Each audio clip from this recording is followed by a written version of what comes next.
Hey everyone, Technomentary here. In today's video, I'm going to show you how to reset your iPhone to factory settings. This is something you would do if you're looking to sell, trade in, or give away your phone, and you want to completely remove all of your data and put the phone back to factory default setting. But before you do that, I highly recommend by going to your setting, and if you want to do a backup on your iCloud, by clicking on your Apple ID, click on iCloud, and then attempt to do a backup if you haven't done so by clicking on backup now. Or if you haven't done so, just move everything over to a new iPhone so your data is already there. Because once you do this, you cannot undo this.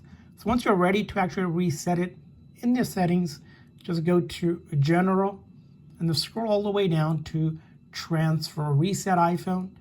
And from there on, you're going to select the last option, which is Erase All Content and Settings.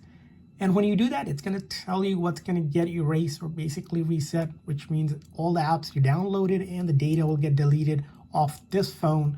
Your App ID will get removed, and then your Find My Activation lock will get removed. Remember, this will delete things like photos, videos, apps, everything on the device itself, not on your iCloud. Things will still be on your iCloud, or if you moved it over to another phone, it'll still be there. And once you're ready, all you're going to do is click on Continue, and then it might prompt you to enter your Apple ID password, and finally you click on Erase, and then let that process go through. It should take a couple minutes.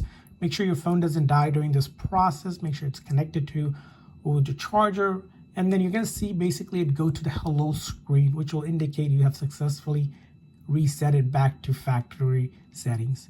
So that's how you do it. I hope this video was helpful. If so, please consider hitting the like and subscribe button for more tips and tricks. I'll see you guys next time.